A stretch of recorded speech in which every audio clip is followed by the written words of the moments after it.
Oh my god. First video in what feels like years. Why do I look so sweaty? One sec.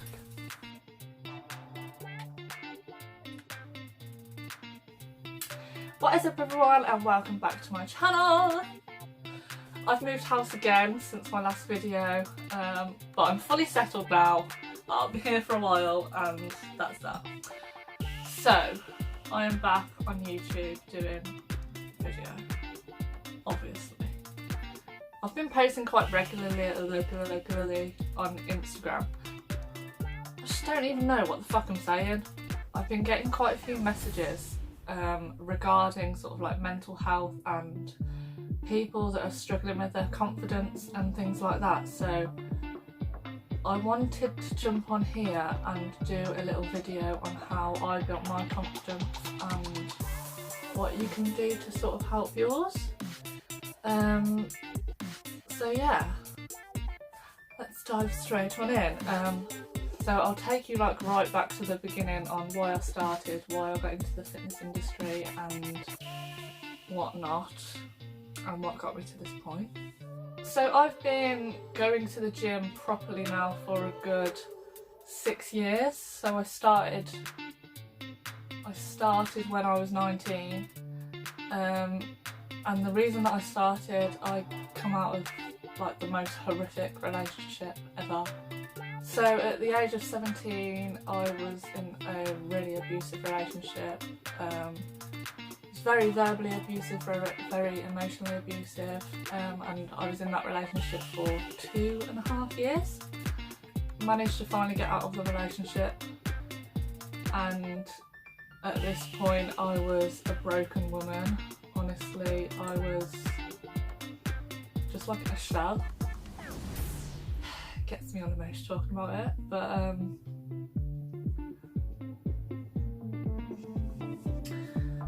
I didn't want to go out of the house, I didn't want to do anything. I would literally just sit and wallow in self-pity and just feel sorry for myself. And not only that, like, I didn't have the confidence to go out and do anything. I didn't realise this at the time, but when I was in the relationship, the guy, I don't know whether this is a thing throughout like generally abusive people, but he made me like ultra reliant on him. So when I was then single and wasn't with him, I just didn't know what to do with myself. Like, I was at a point where I couldn't go and fill up my car at the garage anymore. I physically couldn't bring myself to step out the car and fill up my car. I couldn't even ring to order a takeaway. I was scared to pick up the phone. It was really bad. Yeah, you could say it was bad. And I was at college at this point, and I think I was in my 3rd year, where I was friends with this girl and she dragged me to the gym, which my mum and other people had tried to take me to the gym. We'd just get on a treadmill and I'd be like, what is this shit, get me off. I'd literally last 5 minutes and want to go home. But my friend dragged me to the gym, made me pick up my first weight, and like I literally didn't look back. We started training together probably 3 times a week, and I was seeing results really fast. And I'd go and like read loads of fitness magazines. I'd go home and spend hours on the internet researching like different things. Obviously buy new gym gear, which made me feel better about myself. And my body just started changing, and then like slowly I was beginning to like what I saw in the mirror. On the surface I was feeling better about myself, which helped. I think which was slowly helping to piece things back together, like very slowly. And then alongside the gym I was doing care work at the time as well. So I'd done care work alongside college to earn money, which my mum suggested that I go into. To be honest, I really did not want to get into care work. I just saw it as people wiping bums and I did not want to do that. But I did it anyway and like completely fell in love with it. So I worked for an agency to start with, and then I was sort of scouted by this woman who asked if I'd go and work for her privately. So I was caring for her throughout college. I'd just started in the gym. I was like slowly picking myself up again, and then obviously I met Dawn, which is the lady that I started caring for, and this lady just completely changed my life. At this point I'd not told anyone that I was in an abusive relationship. Like not my friends, not my family, nobody had a clue.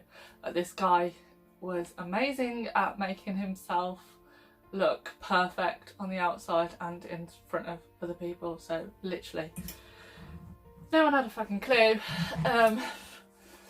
And I wasn't about to tell people either, because in all honesty I didn't know I was in an abusive relationship until I got out. And I think it is even a year or two down the line I started looking back and I was like, oh my god, what the hell was I doing? Or I can't believe that I was going through that and I didn't get out. I genuinely didn't know that I was in an abusive relationship. And if someone told me, I probably wouldn't have believed them anyway. So obviously never said a word about anything to Dawn regarding my past relationships, but it was almost like she had this amazing energy that she could see like straight in here and just like feel everything that I was feeling. And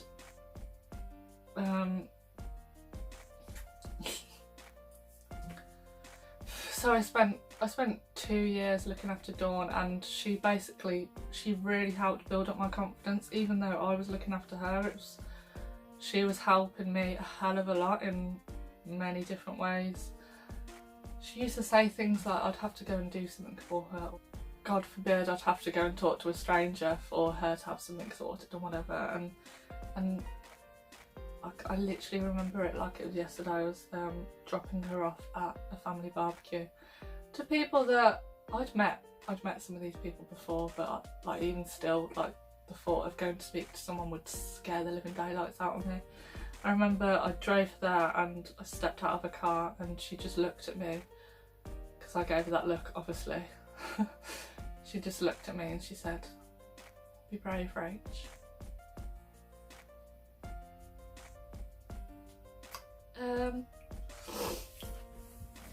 And I guess that one little comment, I've always remembered it, because it's just like the way that she looked at me and the way that she said it is just like massively reassuring. So that is something that I've always like kept telling myself, just be brave. Because I've not told you this yet, but Dawn actually had terminal cancer, which for her to say to me, "Be brave, Rach," is like completely, like, just like no words for it. There's a lady she knows that she's dying, and she's the one that's telling me to be brave. Anyway, so I ended up caring for Dawn for 2.5 years until she passed away with me right by her side. So that woman changed my life, like for real. I've got such a sweaty head. So basically, then when Dawn died, I'd still been going to the gym, so I was like working on myself physically. Dawn was helping me work on myself, like emotionally and mentally. So I was in my last year of college when Dawn passed away, and that was when I just spiraled into like this massive depression. And it's like, I've never quite experienced depression like that. I mean, when people say suicide is selfish, it pisses me off, because I was literally at a point in my life where I genuinely felt like a burden, and I knew that I was miserable, and genuinely believed in my heart of hearts that everyone else would be better off without me there. So the thought, like suicide, was a daily thought. I did not expect this to be that emotional, but okay. I'm really fucking hot. I might just take. Is that too booby? It was a few months after Dawn passed away that I'd been watching YouTube videos and whatnot, and I watched a YouTube video of a girl that I'd been following on Instagram. Her name's Chloe Francis, and I'd been following her for quite a while, and she'd uploaded a video of her stepping on stage at a show called Miami Pro, and like, honest to God, she looked fucking incredible. And it was the fact that I'd been watching her like right up until that point, and then she uploaded the video of her at this show, and I was like, this is a sign. Like, something inside me was just saying, that's what I need to do. So like, I literally sat there and then I googled Miami Pro.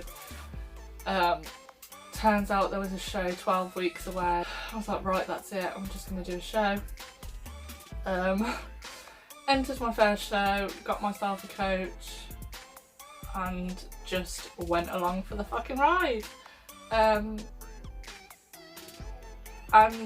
was probably the hardest 12 weeks of my life, not gonna lie. I had like prep, that prep in particular was fucking horrendous. I think because I'd had like the worst few months or the worst few years running up to that prep, and then I was like in starvation mode for 12 weeks. Like, the diet was not great, I will admit. Like, I was busting my balls doing a lot of cardio. I think I made it to 4 weeks out and I was struggling, and then hit 4 weeks out and my childhood dog Daisy passed away in my arms. I'd had, what, 2 of the closest things in my life pass away literally in my arms within the space of 2 months, so it was really fucking hard time. But anyway, I made it on stage. I don't know how, but I fucking did, and I was so fucking proud of myself. Like, obviously did not expect to go and win or anything, and I didn't. But the feeling of just stepping on stage after like what's felt like the most horrific, God knows how many months, was just incredible, and the sense of achievement was just like, words just can't describe the way that I felt. I felt fucking invincible. All my friends were there in the audience, bless their little souls, screaming their absolute hearts out for me. So thank you so much, guys, I love you for that. And my mum, bless her. I think there's a massive stigma when it comes to bodybuilding, when it comes to girls on Instagram that flex their butts, when it comes to girls stepping on stage in a bikini. There is, I don't care what anyone says, there is a massive stigma around it. And myself and Lucy Superfox came up with the idea of women empowering other women, so we run an event series called Women in Fitness, and we share the stories of the most amazing women that have defied odds to get to where they are, and how fitness has helped them along the way. It's a way of showing how strong they are. Like, the reason that I stepped on stage was to help me overcome depression and anxiety. At the age of 21, I was put on beta blockers and antidepressants, and I'd just become the epitome of everything that I didn't want to be. So I used fitness and I used the gym to rebuild myself, and as a way of getting off medication. And I can say that I've not been on an antidepressant for God knows how many years. So, and I genuinely can put that down to being in the fitness industry. And if it wasn't for competing, I wouldn't have met the most amazing people that I have. And you also learn things like personal development. Like, what the hell was personal development back when I was fucking at school? Like, why don't they teach that in school?